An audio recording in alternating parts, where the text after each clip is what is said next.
Are you a life coach who wants to make a difference in the world? Do you want to share your wisdom, passion, and experience with others? Do you want to grow your business and reach more clients?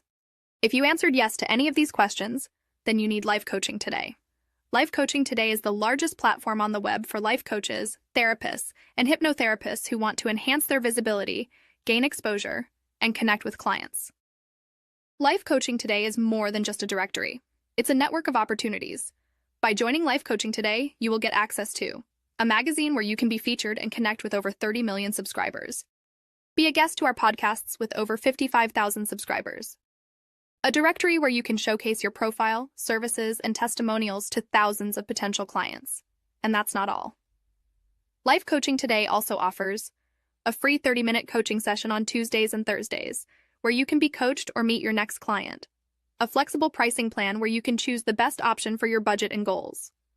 A dedicated customer service team where you can get help and guidance whenever you need it. So what are you waiting for? Join Life Coaching Today and take your life coaching career to the next level. Visit www.lifecoachingtoday.com and sign up today.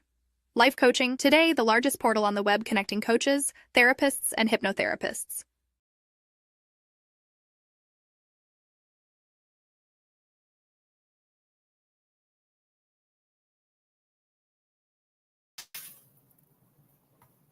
Well, hello, everyone. It has been a hot minute, as we say. This is Kiddada Asmara Grey, your conflict coach, and I am so happy to be back. I swear to you, it feels as if I have been like Carmen Sandiego back in the day. Where is Kiddada? Because I have been through it, under it, around it, all the things. So much happened since I have last seen with you all, spoke with you all, been with you all, that this is just a moment to catch up, right? And so here's the thing. Top of mind, first and foremost, this podcast is no longer called Live Coaching Today Presents with Kiddada Asmara Grey because, y'all, that's long. It is long. It's long. It's hard, right? So I am now calling this podcast The Conflict Whisperer. So welcome to The Conflict Whisperer with your conflict coach, me, Kiddada Asmara Grey. So that is the first thing. So I hope you guys have been well. I think it has been almost 10 weeks, 11 weeks since I have done a show. Gosh, unfortunately, that is a super duper long time. And I am hoping that, I'm here to bring it back, to get it back together. That is good stuff.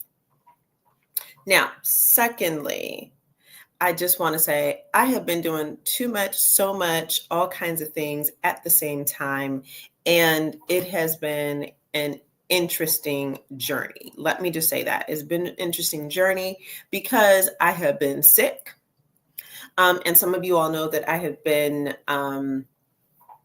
I do suffer from fibromyalgia. And so that is just something that I've struggled with. And sometimes it is worse than other times, if that makes sense. Then I also have been traveling. And before I even get to the travel, y'all, let me just tell you, I have also published a book.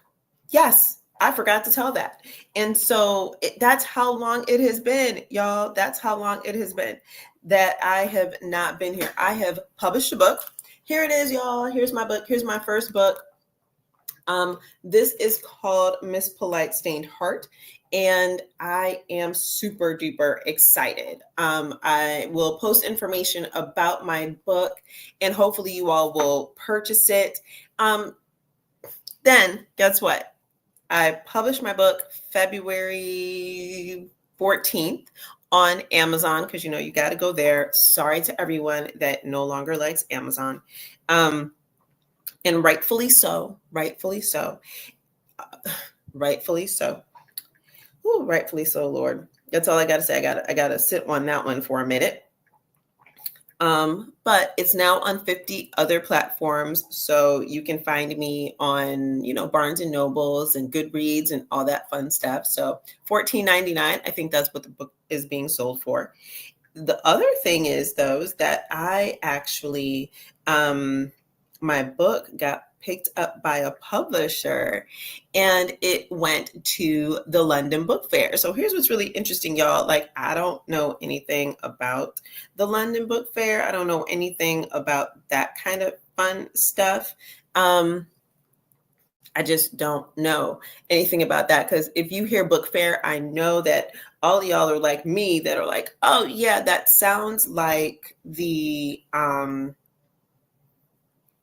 Scholastic Book Fair. So I'm a Scholastic Book Fair girl. However, there are, we don't know how the sausage is made per se, right? We don't know what happens in the background, but there are literally all of these book fairs where everybody who is in the book publishing, book writing, book editing, taking your book from book to movie world shows up. And I was in London, and I tell you, blessed, let me just say that, blessed to have been able to attend. So now my little book, 75 pages, is simply doing its thing, right? So I have other book fairs to come, and I will take you guys on that journey with me, which is fantastic. I'm super excited about that. And let me see what else. Yeah, so like I said, I have changed the name of the podcast, and that is a good thing because it's more aligned with what it is that I am here to do, which is, click it up, make sure that we're talking about conflict, addressing all of the things that's so important to moi and you in the world. And Lord knows we have conflict every damn where at the moment. So we can't even lie about it. Can't even lie about it, y'all. So that is one of the amazing things that I have been doing.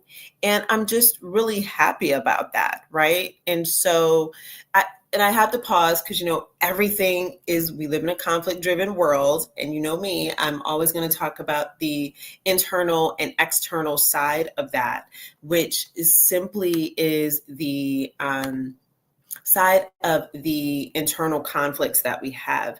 And when I have been sick, right, it's really hard for my mind to recover because in my fibromyalgia world, it's called brain fog.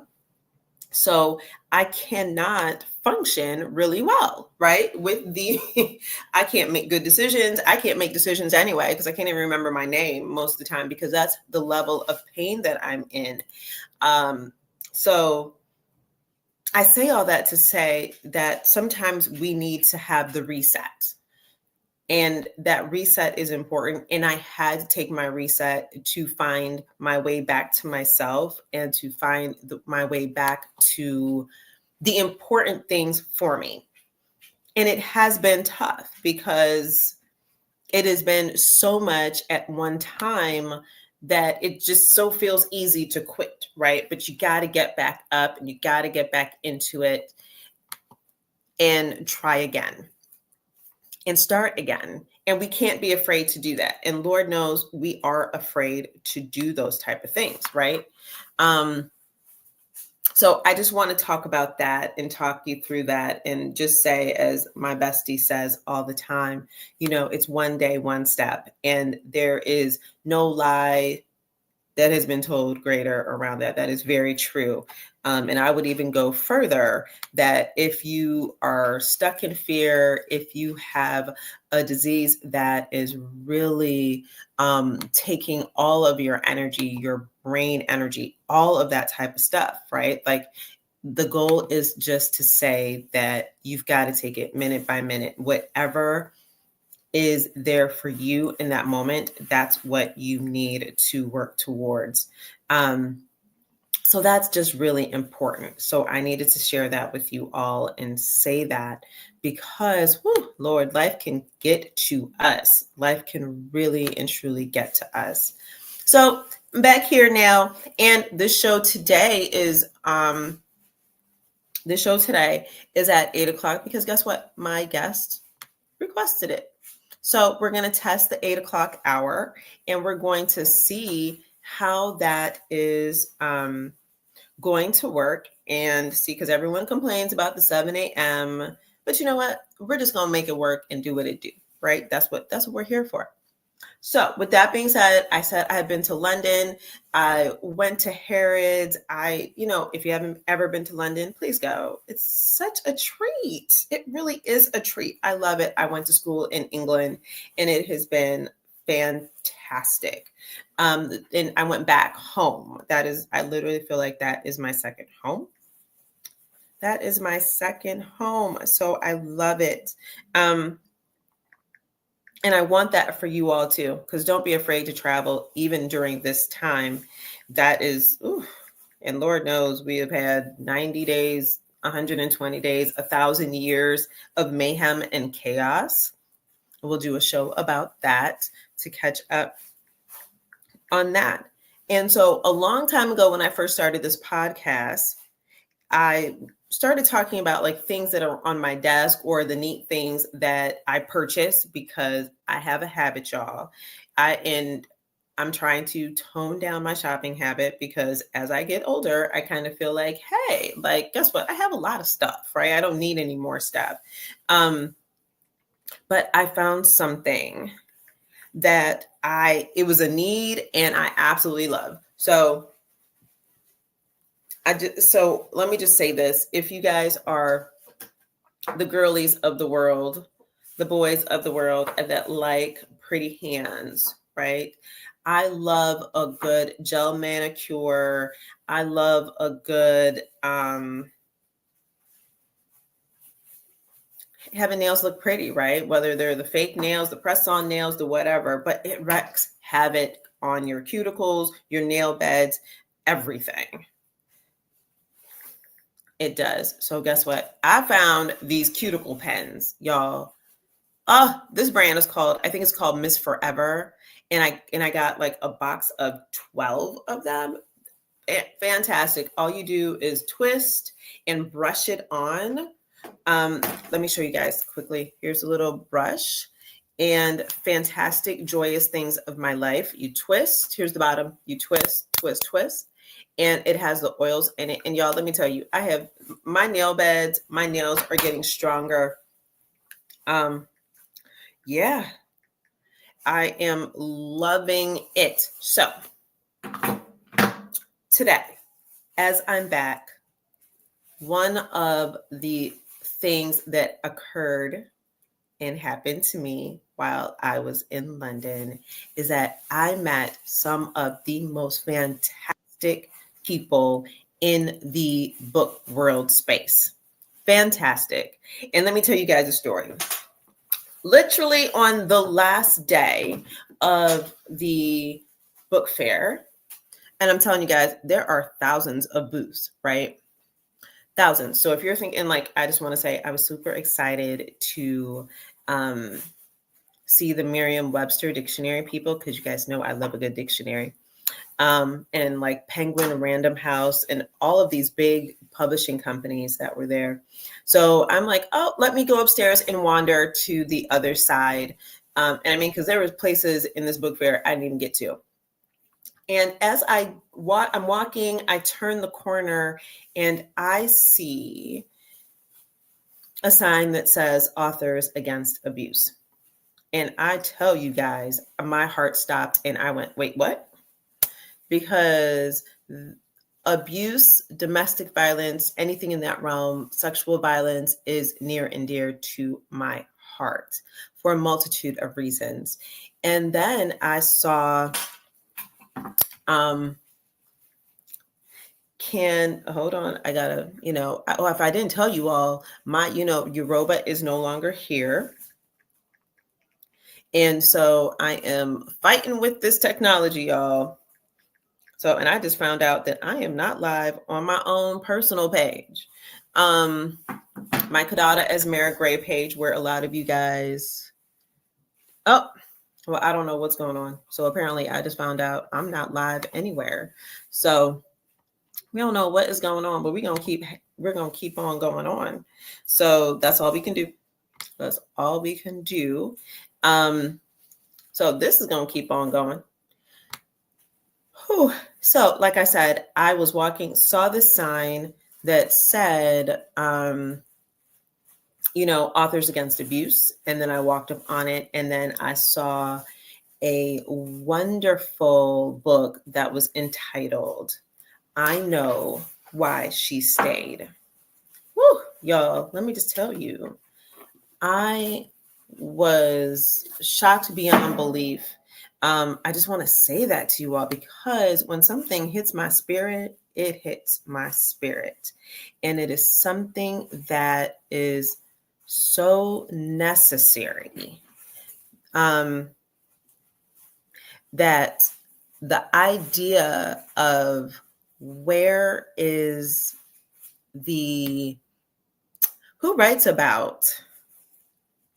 who actually writes about abuse? And a lot of people don't.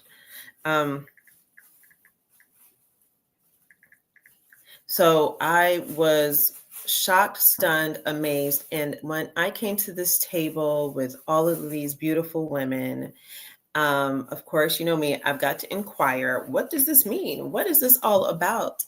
And I meet the most beautiful woman. Her name is Casey Rogers, and met her and some other women that were there with her. And I promise you, I felt like when the world aligns with someone else, that is where I knew I needed to be in that moment. That was the connection that I needed in that moment. And don't get me wrong, my time at the London Book Fair was amazing. It was amazing. However, I just want to say that it was divine intervention that I ended up speaking with Miss Casey Rogers. And I'm going to bring her on in a second, but I want to tell you that this connection was so strong. Listen, she told me about the book. She told me about her life. I said, wait a minute, I need to show you a poem, because in my book, I have a poem called If I Were a Soldier, and it is directly based and about women who are domestic abuse victims, right? That don't get any recognition. Honestly, in the domestic violence realm, women that are abused, they're shunned, they're ashamed, they feel ashamed, so they hide. And so I wrote this poem about that. And when Casey read the poem, she started to tear up. And I am going to bring Casey on so you can meet her, because like I said, she wrote this fantastic book. And y'all, this is my sister girl for life. And I say this a lot on the show because I've met some great people on the show. I've met really wonderful guests on the show. I've had really interesting conversation. But here's the thing. Casey and I, we had our whole relationship. We packed up our stuff. We grabbed our purses. We were like, okay, let's go have lunch. And I think we stayed together for like 3 hours. I think we actually ended the show together because we didn't let ourselves go. We did not leave each other. So I'm just going to add Miss Casey Rogers to the stage. I'm not even going to take another break because I'm super excited, because I want you all to meet her and hear the story of I Know Why She Stayed. I'm excited to have this conversation and bring it to the forefront, because you all know how I feel about talking about the things that most people don't want to talk about.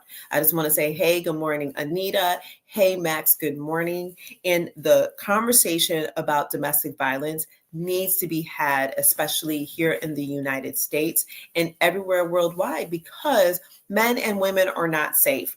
I want to say this again, men and women are not safe, especially women. Please do not come to me and go, well, Kiddada, men are abused too. And I'm like, I know, but you can't say this to me when 85% of the domestic abuse victims are women. End of story, period. You know how I like facts over here. Because facts are important.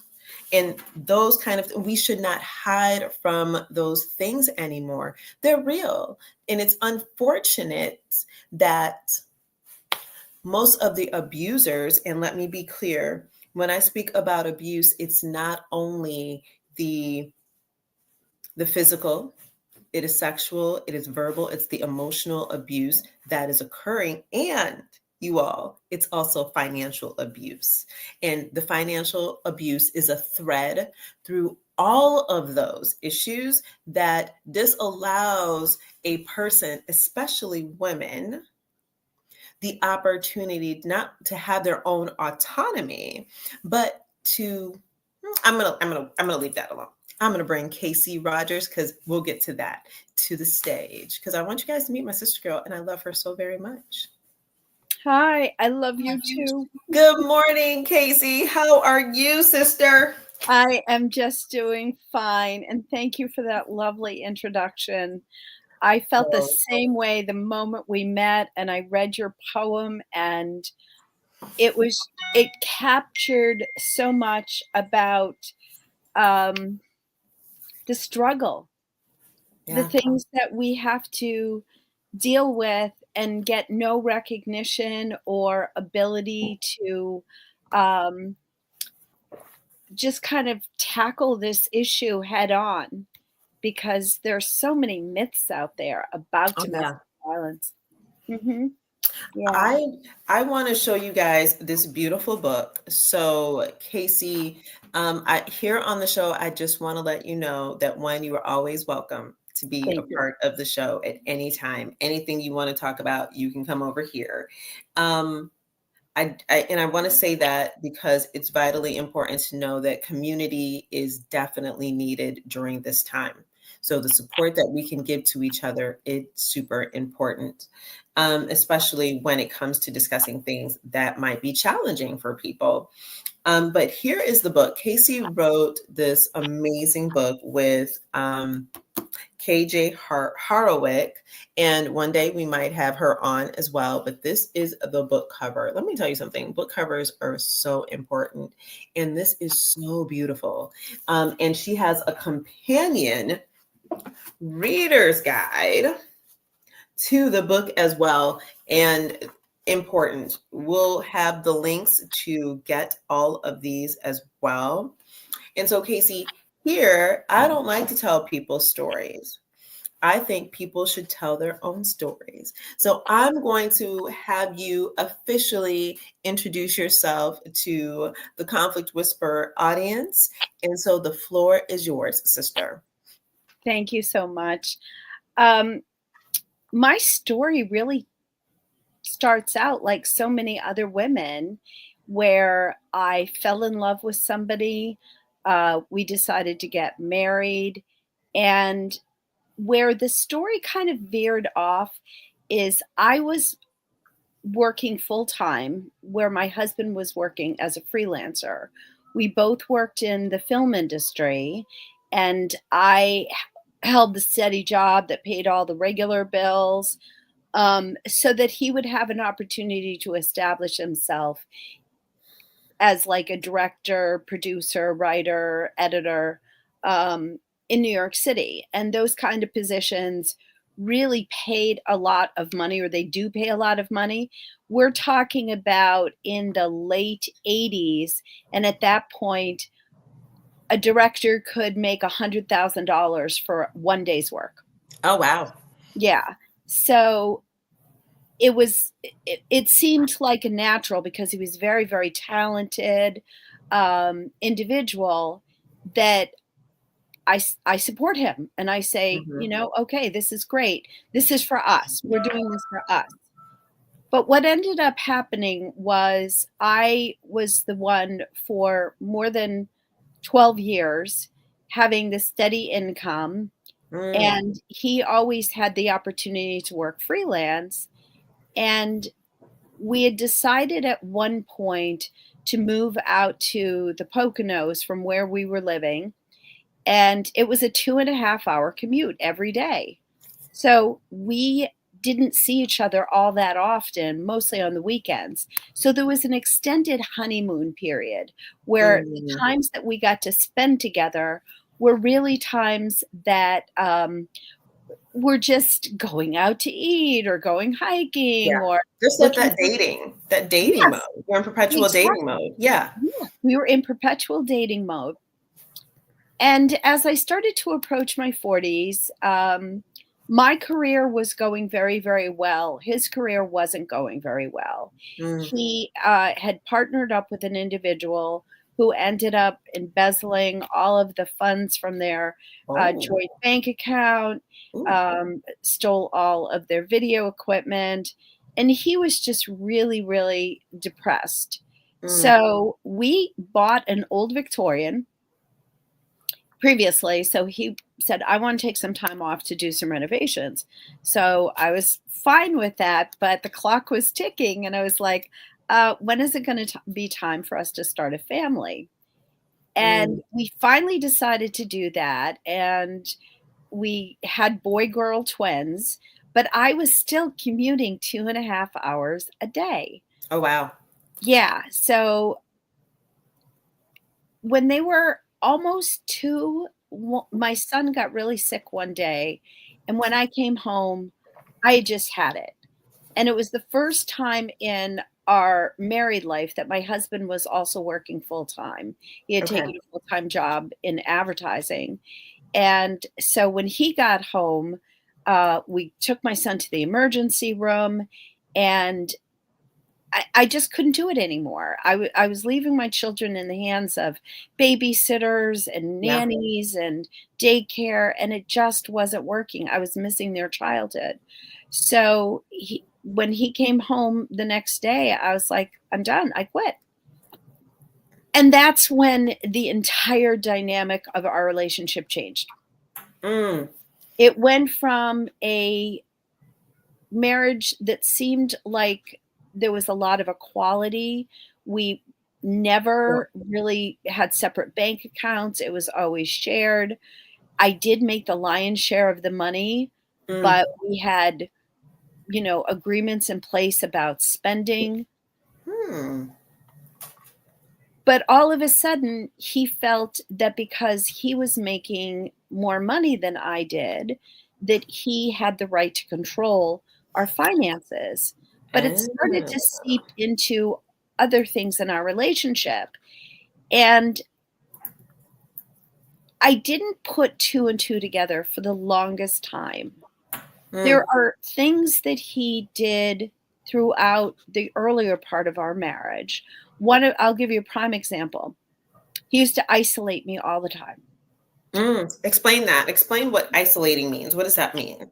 So at that time, I by day worked in the film industry, the commercial film industry, and by night I was working on a musical that I wrote. I wrote a musical where I wrote the lyrics, the book, and the music, and I was gaining traction in an arena that he felt was almost like his domain Okay. because he had more education than I did. I never finished my Mm. college diploma.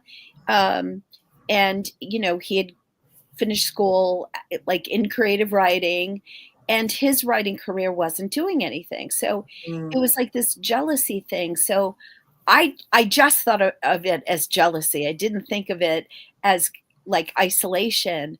But every single time I would make a friend, he would tell me that the reason why they were friendly with me and why they liked me had nothing to do with my charming personality or Ah. my humor or anything about me. It was because they were using me. Mm. And that I had to be careful because all of these girlfriends that I made, they were just using me to catapult their careers. I got away with not being isolated because I worked so far away. Yeah. And I had my own life in New York City. And really, just when I came home and had times on the weekends, that I was almost exclusively spending time with him. I knew nobody in the Poconos. Mm, I had no friends, no neighbors. It was just this very, very focused relationship. Another thing that he did when we were first married was he love bombed me all the time. When oh, that we love bombing is real. Yeah, It's oh, it real. is Yeah. very, very real. We would go out, and if we were with, like, friends or family, it was like he was glued to my side, and he Mm, would praise me and like, "Look how talented she is. She does this, she does that." Everything, he put me on a pedestal. right. However, behind the scenes, he would say and do things that were so belittling and demeaning. So he had And a separate personality when you were he had a public facing side, and yes, then he had the behind our house door side, right? In our house, he exactly. had a different side. Okay. Yeah. Absolutely, absolutely. And if we had, like, some kind of social interaction, like, say, for an example, we had friends over for dinner, which Hmm. became more and more frequent once the kids were born because I started making friends in the area. So if we had friends for dinner, he would be charming and, Yeah. likable and seemed to have a great time the moment they left. We don't have time for this kind of nonsense. Oh, How could wow. you do this? You are wasting our time as a couple. We have so much work to do on the house. It was a total He was change. Mr.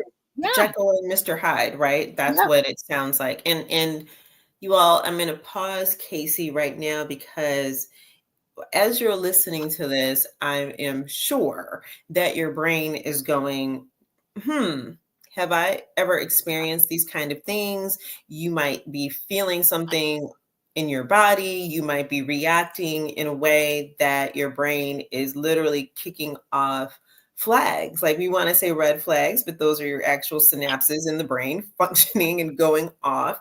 And you might actually be reflecting, reviewing, even thinking about like, wait a minute, do I know somebody else like that? Do I know, was my ex like that? Because I think it's important to understand like the love bombing, and actually love bombing, that term has come about. And like in the last 10 years, we hear that, like we've been identifying that, where you have felt a lot of praise, a lot of love. And listen, to all the women out there, let's just tell it like it is. Honestly, it feels amazing. Mhm. It feels amazing to have a man, another woman, whatever your situation is, just make you feel so loved, right? And then you said it perfectly, Casey. It took a long time for you to put the pieces of the puzzle together, because when you're feeling so highly loved, you actually feel aligned. And women Mhm. have grown up with this romanticized notion of love, right? Prince Charming is going to come and he's going to whisk me off my feet and we're going to have this wonderful relationship. And I'm not saying that it does not occur, because there Mhm. are wonderful relationships out here. There's wonderful, healthy relationships, but sometimes those relationships turn awry. And I want to be clear with you all that I'm not male bashing. I'm not even woman bashing, because guess what? Women are abusers too. But I think it is imperative that this podcast share the stories and share the conflicts, because violence, whether it's emotional or physical violence, is a conflict in a relationship. And sometimes the only dynamic, the only choice is to leave, and there's a pathway to that, because it is super unhealthy. And if you're like, oh, Kadada, you know what? I'm so tired of this. Women of a certain age should know, women should know, period, what they're getting into. And, as Casey introduced herself and started telling her story, she said something that was really important that I think we need to understand. And it's that sometimes the negative behaviors of violence don't show up for a long time. Sometimes it is triggered by an event or a situation that changes in a man or the abuser. So I want you all to kind of deposit that, think about it. And the other thing that I love that Casey said was that when she said they got married, like they actually had some healthy traits inside of the marriage. How it is that we're going to handle our finances. Listen, most people don't even talk about that. They've been married 50 years, right? Like they just are. So having those type of discussions are important in a healthy relationship. You know, who's going to pay for what bill? Are we going to have joint bank accounts? Because that money is the great equalizer, and how you define that relationship is super important. And if I can't convince you today, I'm still going to put this out here. I just want to tell you that 85% of women are the ones that are being abused. 1 in 4 women are being abused. 1 in 7 men are being abused. And if this is not frightening enough, I just want to say 1 in 3 teenagers, let me say that again, teenagers, the babies from like 12 to 19 are being abused. And why is that occurring? Who's doing that? Right? Like, why is that an option to be verbally abusive, physically abusive, or sexually abusive to your mate? So I just want to share that with you, all those statistics, because 1, I love facts. We like facts and data over here. And 2, just to give you some thoughts and thinking points that why is this occurring? And so, Casey, can you just share with us the why of it all? Like, why do you think that men or an abuser, right, actually begins to abuse someone else? I think it's really clear that what they want is control. They want to be able to view their partner as more of a possession than anything Mm. else. It is that possessiveness that causes them to react negatively Yeah. to allowing somebody else the freedom of their choices. Mm. And the way to possess somebody is to make sure that they don't have those choices. So Mhm. in my case, Correct. by restricting the finances, by taking away my ability to, do the things that I always love to do, he ultimately had control over me. Mm. And it is really about that coercive control. Like, I'll give you a small example.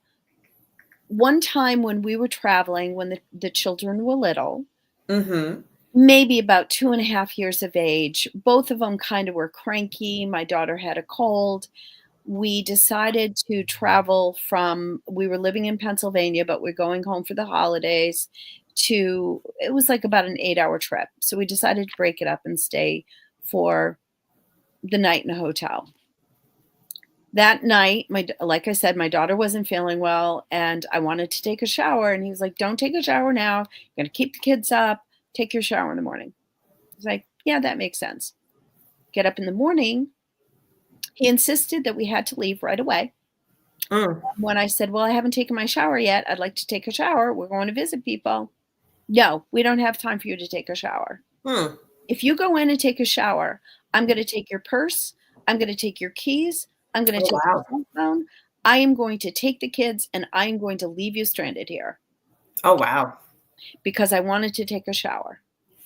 And those kinds of things started creeping into our relationship where anytime there was something that went wrong, and I say that in quotation marks because Mhm. none of us are perfect, but he would judge me for the smallest things and belittle me. the way I Hmm. drank my coffee. I Oh, wow. didn't put enough milk in it. The music I liked was stupid. Um, the foods that I prepared, it took me too long to make dinner. If it took more than a half hour, it was a waste of time. Oh, So wow. every single thing in my life, he became critical of. Hmm. And it left me because I had twins. I was an older mom. I didn't know very many people in the area. That isolation started to ricochet in my brain, and my personality really started to change. I'm Yeah. a very happy-go-lucky person for the most part, very positive individual, but I was in tears all the time trying to figure out how this person who claimed to love me, who for years, I mean, it was more than a decade that we were married before we had children. Yeah. This Yeah. person that seemed to revere me, who was constantly praising me, suddenly didn't seem to like me, never mind love me. Oh, And that's it an was that, important. I just want to pause there for a yeah. second. I That's an interesting thing because and so I just want to say, audience, that every relationship dynamic in this space is very different, right? So because some of that, we've read stories about where, it has been wonderful. The relationship has been wonderful for decades, for years, the span of the dating relationship, the span of the engagement, if people are getting married. And then literally the day after that they say I do, some women have ended up murdered, some women have been automatically, like, the violence has occurred. So I want you to know that there's no time frame, and we're not suggesting that there is a time frame of when the abuse begins. There isn't. It just can be um anything. And we talk about the control and that possession, right? That is something that is derived in high levels of insecurity. It can be derived out of trauma. And yes, some of you guys will be like, trauma is not real. Listen, childhood trauma is real. That's not making an excuse, but it's real. And people, when you're a little person, you can figure out the survival mode in which to be able to control your own life, to feel safe. And then you will do that. You will perpetuate that same thing in your adulthood. And sometimes that manifests into being a controlling person of your mate, right? Mhm. Mhm. And so the other thing is that, Casey and I will never forget this. Like, I'm telling you, it is going to be one of my favorite memories when we were sitting at lunch, and y'all, we ended up at this long table with this group of men because this pub was so packed. But we had such an in-depth conversation about our lives, about how did we arrive there. And one of the things that I said to Casey, and we've had this conversation multiple times, is that, you know what, why? The why of it all, not the why do women stay, even though we're going to get to the why do women stay, but why do men do that? Because if they are so unhappy with the person that they are with, why are y'all staying? Why? If you're so unhappy, if that person is doing everything wrong, why are you staying? Because I'm a big fan of, listen, do not stay in unhappy relationships. That's a big rule of thumb here. And so there's some research, there's not as much research for, the intimate partner violence that we want to say, we want to call it, when men and women get arrested, and what are the triggers, right? They always say things like, well, my partner pushed me over the edge. And sometimes it is self-defense, right? Because there are people that attack the other person. Some people say, oh, I'm going to go ahead and be abusive because I was stressed out. I'm Mhm. showing anger. I'm going to be abusive verbally, emotionally, sexually, whatever, because I want to get away from the partner. Some of it is illogical. And I'll say that again, illogical. And then another one is that I'm abusing you to prove to you that I love you. Mhm. Weird. Yeah. I hate to use the word weird, but weird, it's illogical, right? And so here you can be with someone who is controlling your every move, who is now, like Casey said, I'm taking your purse, I'm taking away your access to money, I'm taking away all of these, your resources for your own autonomy. And you listen, I'm going to be a little bit lighthearted in this space to say, listen, women, we know we love our purses. We also know that there's a rule of thumb that a man is not supposed to touch our purse. Men know that. Mm-hmm. So that is a violation. And that is very threatening. And I don't think that people know that. Mm-hmm. That if a man touches our purse, grabs our purse, or threatens to take it, right? We know that that's a problem. And that does not mean we're hiding anything in our purses, but purses are sacred to women. Mm-hmm. They've always been sacred to women. I just want to say that to you all because I want you to think about in your life, I want you to be able to look at other people's lives and go, wait a minute, something's not right there. Because it might be your sister girl, it might be your auntie, it might be that you've been living with this and watching this all your life, that you're like, oh gosh, I didn't realize my mom was enduring this, or my grandmother was enduring this, right? I just have to put that out there because I want to lift the veil from over our eyes so we can actually see what's actually occurring. And that does not mean we can't love the other person still. If you are the other side looking in, that doesn't mean that love stops. It just means that I recognize who you are, who they are, right? And the bad traits that are inside of them, right? So Casey, you did an amazing thing. You wrote this book called I Know Why She Stayed, which is your story, partly your story and part our mutual friend's story, KJ. And so tell me, why did you write this text? It was not my intention. I've always been a writer, but I was in grad school. I was finishing up my diploma, and I had a nonfiction writing class. I had written a story called The Layman's Journey. And the story was about my husband getting sick and not really understanding how the medical system in the United States could fail so many people. Yep. And I believe that he would have survived his cancer had he got treatment earlier.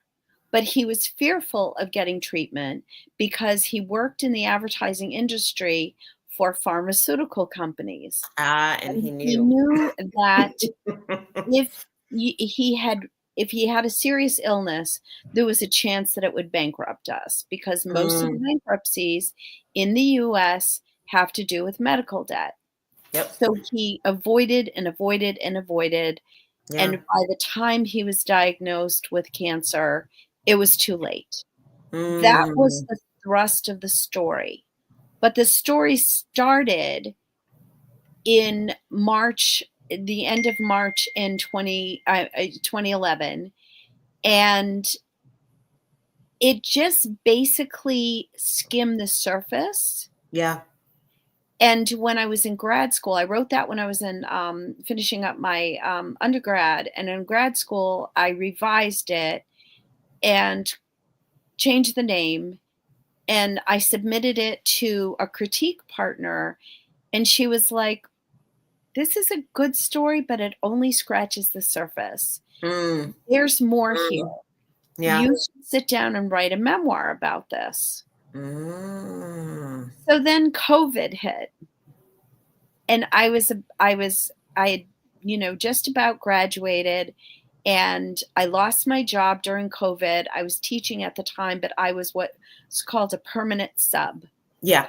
So while the other teachers had to go back online and teach, there wasn't any need for a substitute, and I was getting paid through the state to stay home. So I did. And I just started going over my journals.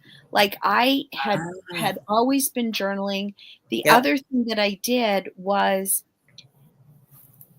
it's kind of a convoluted story, but my husband and I lived apart for a while, not because we were separated legally, but because we had moved, and then he Mhm. decided to take a job in another area, and it didn't make sense for us to move back. We had actually moved to Canada.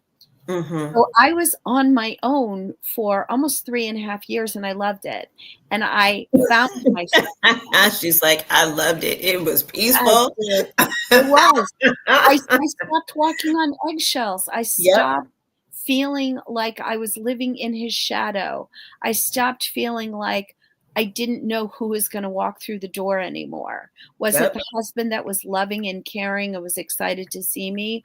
Or was it the husband that was angry and judgmental and everything in life was my fault? Yeah. Yeah. So I during, my entire life, I had journaled, but I always kept them kind of secret because he would start snooping and Mm. read things in my journal. Yep. And then the other thing that really kind of set this whole thing off is that one day when we were living apart, he called me and he said, "I can't find my notebook with all of my, the birthdays and everything written down. Have you seen it?" And I Hmm. remembered seeing this little notebook under the desk in the office of our business. I had a restaurant, and I went and I picked it up, and it had all the passcodes to his email. Ooh. So I Ah. logged on Hmm. under him, and I was reading things that horrified me. He Mhm. was telling everybody these enormous lies, things that I could Mm. prove were lies. Right. That but because he was living in one place and I was living in another place, I was running a restaurant, I was working 14 to 18 hours a day. I didn't have a life beyond the restaurant and my kids. So that's kind of how the memoir started. Was I started reading through these emails that I hadn't thought about for almost a decade. Yeah. Yeah. But I was still suffering from the trauma of his death and the abuse that like, when he got sick, the abuse didn't stop. It escalated Oh wow. because he was very upset that he was the one that was dying and I wasn't. Wow. And Wow. we had to move so that he could Mhm. get treatment, and we moved into his sister's basement. And it was that public face versus the private face all Mm. over again, but even more intense.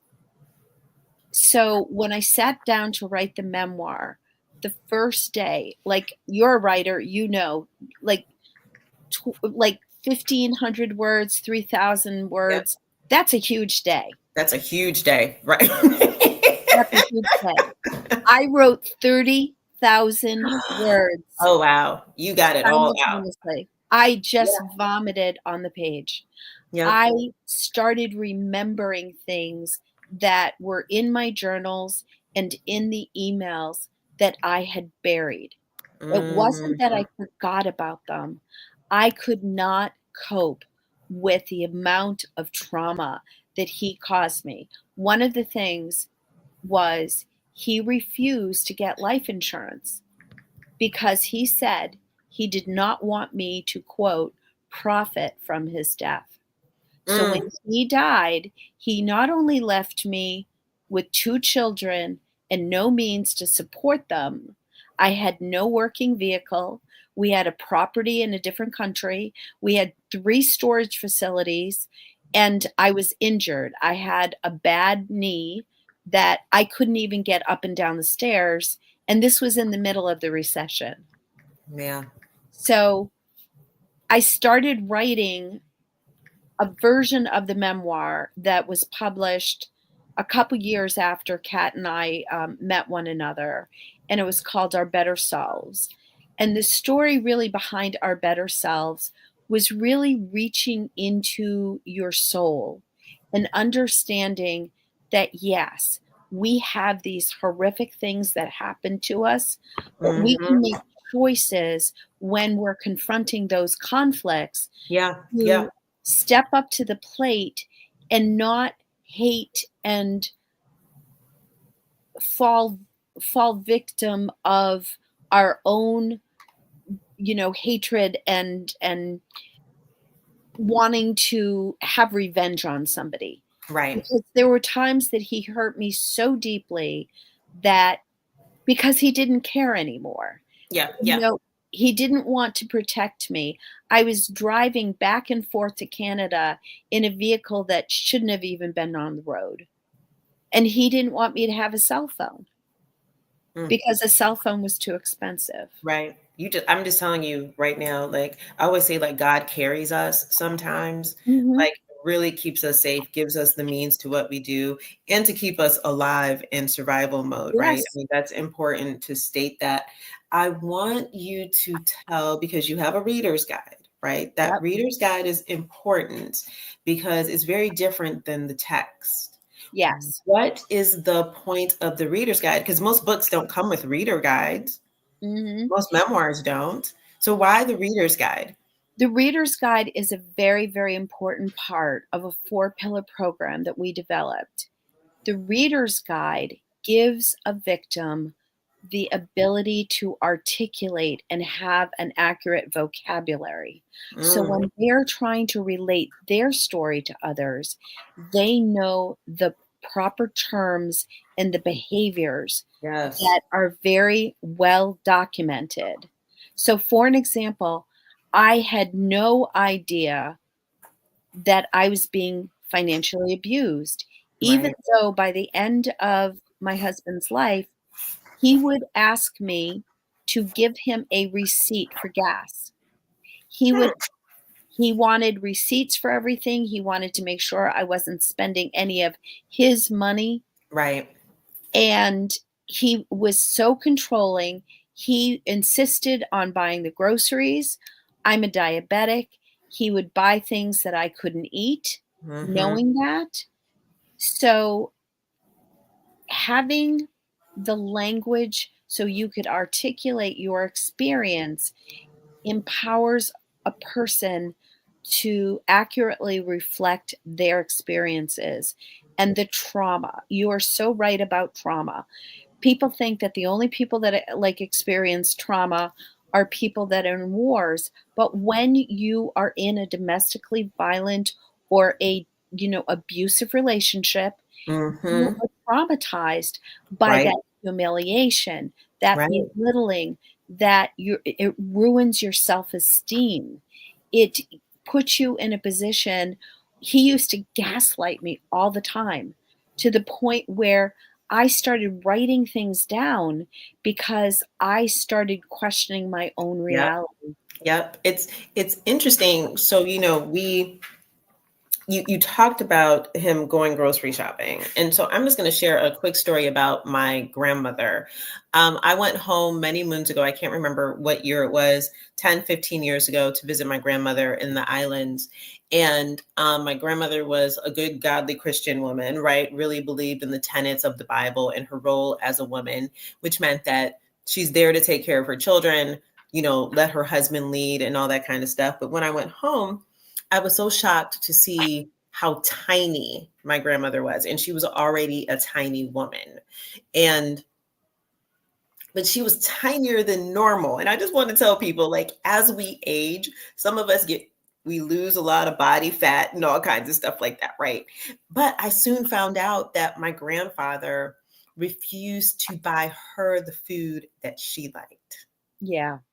And that triggered something in my spirit that it was fury, literally fury. Mhm. I was furious because I was ready to go to jail. Y'all, I Mhm. promise y'all, I was ready to go to jail. I had Mhm. determined that, yes, I can go to jail in my little island. And I know where the jail was. It's next to the bakery. I can smell the bakery. I was good. I can smell the baked goods over my grandmother because I ended up spending a lot of money on that trip stocking food for her. Mm. And I just knew that like that triggered something in me, but it was also traumatizing to me. Mhm. Know that you can be in partnership with someone that you love dearly Mhm. and that they are harming you. And then Mhm. the other portion of that is that she did not have her own financial means Mhm. because she is a stay-at-home mom. Her whole well, Mm. no, that's not true. My grandmother owned a shop, but by that time her shop had closed. Um, but she didn't have the financial means to support herself and her own needs. And people Right. might say, well, gosh, Kadada, when you're married, that is not a thing. But here's the thing though. It is. For all of you all out there in the who I want to be a trad wife world, the ability for your mate to take care of all the expenses is a blessing. It is, if that's not your jam, right? I always say lead to the strengths of the other person. If that's not your strength, that's fine. But the fact, if you don't have access and cannot utilize the money, or they give very strict parameters on how you utilize the money that you have not agreed to, there's a difference. Saying yes because you want the conversation to be over versus saying yes because you now have agreed with how you're going to spend the money, what the budget looks like is very different behaviors, Mhm. very Mhm. different behaviors and thought processes. And so, Casey, you and I talk about the ability to have money as Mhm. a great equalizer, power Mhm. equalizer, stabilizer, Mhm. and provides autonomy for women in a domestic abusive space. But we Mhm. know that most women don't have access to money. Mhm. And so I know that is a part of one of the pillars of I Know Why She Stayed in that resource book and in the organization. So tell me why that is vitally important for women to understand that. Women come into the world with a deficit in Mm, so many ways because when you look at the myths around gender, um, baby. there are these preconceived notions about what it means to be a male and what it means to be a female. Mm-hmm. It starts very, very early in childhood. It Yep. starts with nursery rhymes. It starts with those stories, the Cinderella stories, the Snow White Yep. stories. When you look at the text and you think about analyzing the text of all these things, it Mhm. leaves young girls feeling less than. Yeah. And we're taught from a very, very early age that girls aren't good with math. They're not good with Yes. finances. Yes. Mhm. So let the guy take care of that. Mhm. None of that is true. Women are far more capable when budgeting, especially because most of the time they are the primary caregiver of their children and Yeah. they have to make all of these decisions. That's right. Yep.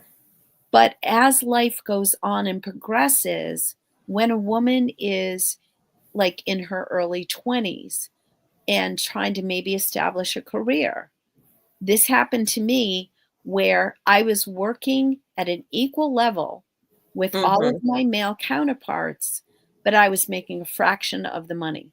Yeah. Yep. So the gender gap is real. Mhm. Yeah, that When wage gap is real. Yeah. It's the real. gender the gender gap is real in terms of finances, but what people don't realize is the collective impact of that. Mhm. When you look at it, there is a statistic that is from I wish I could pull this off the top of my head, but I think it's an organization called the Women and Families Organization or something. Okay. But collectively, as a country, women lose $1.6 trillion dollars a Mm. year Mm. in equal pay. Yeah. So that money is not there for them to allocate to childcare, to their retirement funds, to the economy. We also have something they can't participate equally in elections because we know in this country that money influences elections. Yeah. Well, they can't invest enough Yes. into their political beliefs, so they are not represented equally Mm. within government. Another thing is that women are taxed differently. There Mhm. is this thing called the pink tax. Right. They're like products that are almost identical, but one is pink and one is blue. The pink one has taxes. There is also taxes on products that we need simply because we're women, for menstruation, for, dealing with, issues of your period, that men don't have to deal with. There's also the issue of child support being in arrears. Oh There gosh. like Girl, we could talk millions of about that money. for days. Yeah, millions of dollars. So throughout a woman's life, especially in the early years, there are these deficits that we have to encounter just because of our gender. However, once a woman has children, a man actually gets a financial bump, and a Mhm. woman, if she takes time off of her career to Right. go back, she is more inclined to make less money. So And so Casey, how do women give us some bulleted points around, like, name 3 things that women can do if they need to leave but they are financially trapped, right? What are 3 things that women can do to kind of start the process of getting out? the most important thing that a woman can do is understand that this is the most dangerous time in their Mm, relationship, and they mm, have to make safety their priority, mm. because when an abuser starts to lose control, Yeah, that's when the violence escalates. yeah. So the number one thing is to try not to tip your hand. Okay. Try not to let the person that you're trying to leave know that you're leaving, and Mm, take steps, whether it's you there are like little things that you can do to save up so that okay, give us some. well like you could go to the grocery store and just take out a little extra cash. Don't, like, when you're buying groceries, don't make it obvious, but Oh maybe an yeah, extra $10, yeah. so that it's not like wildly, extravagant. Hmm. They're not asking for receipts, but you're in charge of the grocery Oh, way down here. shopping. Take Okay. out a little extra money that you can put away. Hide the money in things that are so not going to be red flagged. I used to hide things in, like the box of Kotex. What I would do is I would Mm, unwrap one and I would put bills, rewrap it, and then put it in oh, the yeah, box because I yeah. knew he wasn't going to go into my I'm gonna Kotex do box. that. Yeah, yeah. Or, Interesting. yeah, Gosh, or I never try, thought of that. right. That's a I mean, good one. That's a yeah, good one, Casey. That's good. yeah. Like, You that's can a do good the one. same thing with tampons. You could roll up the money and put it in a tampon container and make it look like it's still, unused. Um, Lay down, Jordan. like, take change, start to build up your financial resources in as secretive a way as possible without alerting your partner. That's another really, really important thing. Make a plan to leave. Mm-hmm. Make Mm-hmm. a plan. So, like, what I did was, when I was trying to leave my husband, I plotted for more than 2 months. I took Mm. all of the stuff that I would regret leaving behind, and I slowly moved it to a friend's house. So Oh she wow. had Okay. all of the really important things. They might not sound like it's important, but pictures, Mm. things, documents. Go Mm-hmm. to the library, copy documents, and make sure you're covering your tracks. Yeah. Make sure that you take pictures on your phone before, so that you could put things back the way that Mm-hmm. they were, so that they're not going to alert anybody, and delete the pictures. And make sure, this is one of the reasons why our program is offline. Okay. Yeah. using discrete devices so that you're not leaving a digital footprint, Mm, because one of the things that your partner might be, finding out is by going online and seeing your browser history. yeah. I do want to, I want to pause because we need to wrap in the next 10 minutes. Okay. And so this has been a pleasure to have this conversation. And I love a good teachable moment. And here's something that's going to be a hard teachable moment for women. Mhm. You mentioned this, when a woman needs to leave, it is the most dangerous time in her life. And I need to be explicit to say, please do not tell your mate that you are leaving. Mhm. And I'm going to say that again. Do not tell your mate that you're leaving. And the reason why is because you'll put your life in danger. But the truth of the matter is that when a woman tells someone, and listen, I'm focusing on women once again because 85% of the victims are women. So yes, men are also abused. When a woman says that to her husband, boyfriend, partner, whatever, that is a hope moment because she's thinking that if I tell him I'm going to leave, that excuse me, is going to change his behavior. Mhm. That's I want to exactly it. say that again. From a psychological standpoint, a woman is thinking if I threaten to leave, he will change his behavior. And women, we need to learn to stop Mhm. doing that Yep. because it's not going to change. Because Mhm. in his mind, his reaction might be, let's be clear, let me change my behavior just to get her comfortable long enough that she'll stay. She will feel as if I have changed completely and I will Mhm. have my control back. Mhm. Right. So the love bombing will start. You might get the flowers because remember, a lot of people get the flowers or the presents. And then for a week, 2 days, maybe a month or so, they're back to their same negative behavior. But I just want to say, women, you have got to be clear in your brain that when you are ready to leave, you need to make a plan and you need to keep it away from him. Mhm. Don't share that I'm leaving. Don't share that information because it's dangerous. If you have children, don't tell the children. Mhm. Tell your most trusted friend. Mhm. But you have got to psychologically come to agreement in your mind that you are no longer in a healthy space. Mhm. That is so important. Get past this idea of, I need to try to get him to change his behavior. Mhm. It's Not not gonna going to happen. occur. It's not going to occur.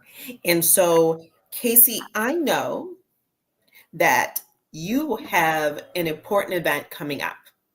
I Can you do. share with the audience this important event as we are wrapping? I would love to tell you about it. So, one of the things that's really special about the I Know Why She Stayed initiative is it was started by my co founder, Kat Harwick, also who goes by KJ. And we're both authors.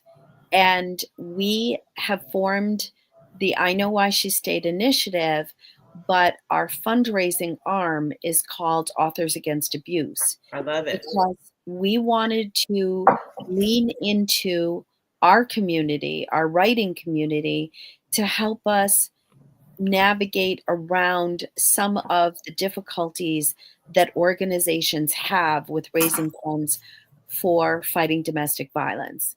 There are hundreds of organizations out there, and we're all competing for donations and Yeah. dollars.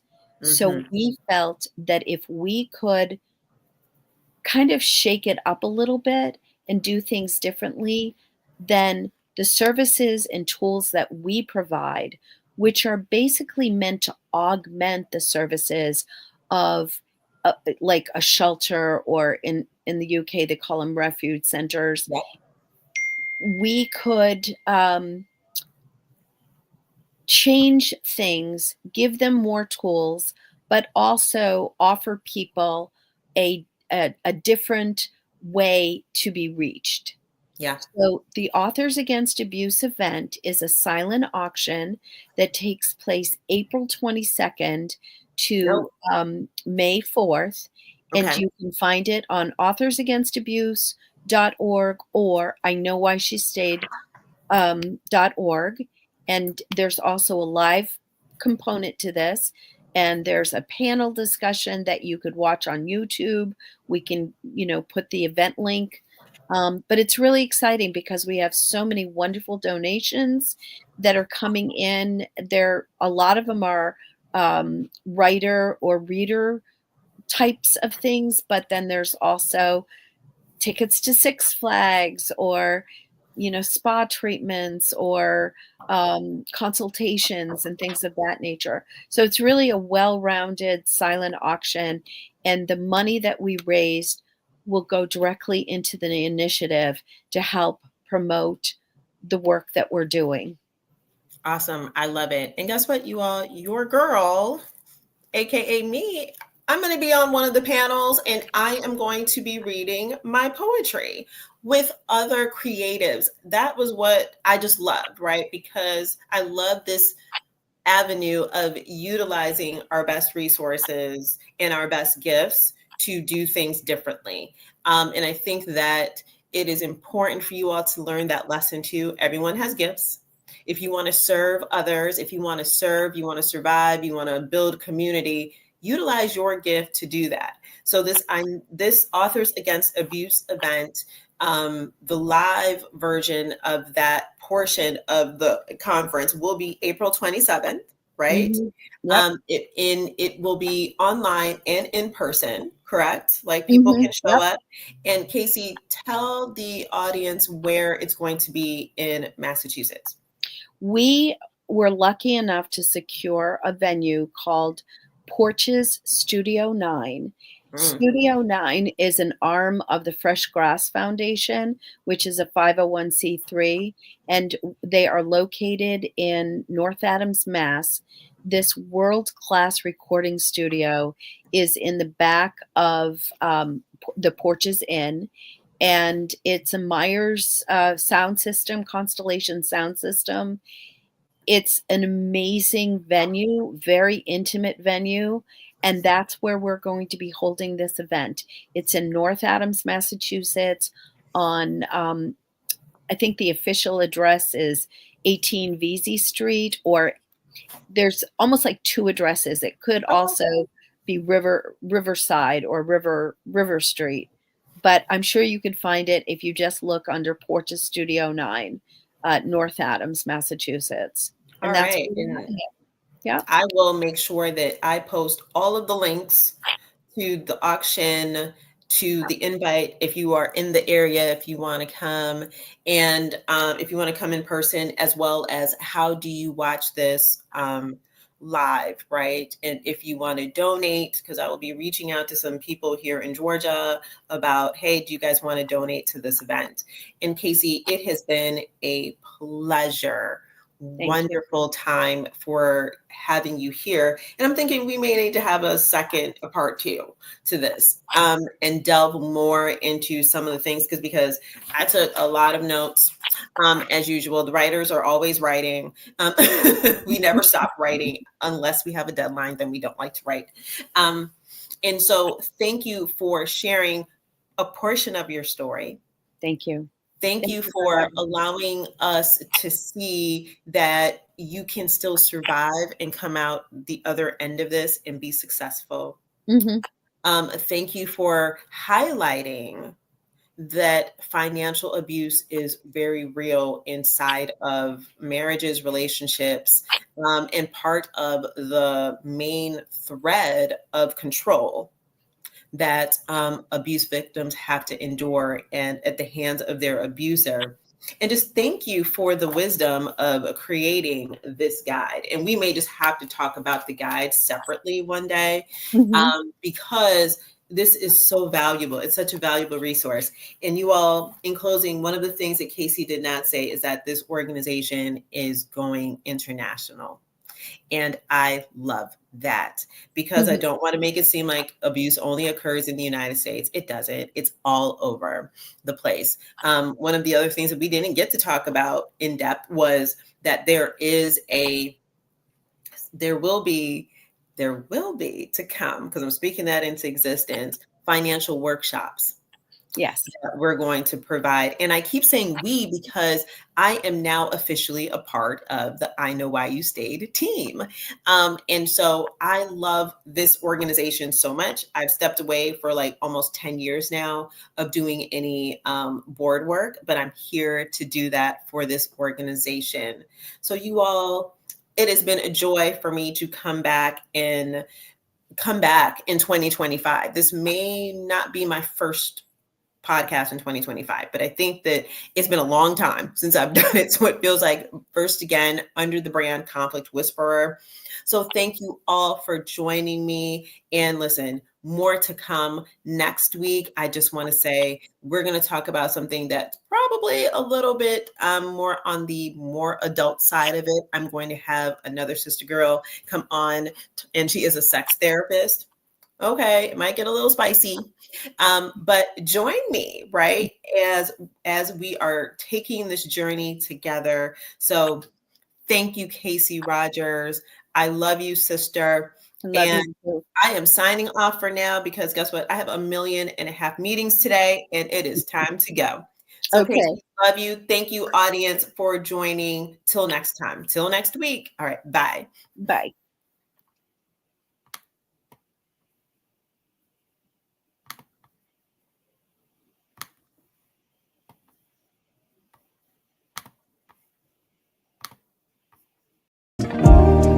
Thank you for watching Life Coaching Today Presents, hosted by Kiddada Grey and produced by Aruba Saad. Our mission at Life Coaching Today is to empower your health, business, community, and life. Check us out at lifecoachingtoday.com. Everyone here at the True Awesome Network would like to remind you to like, comment, subscribe, and spread awesome.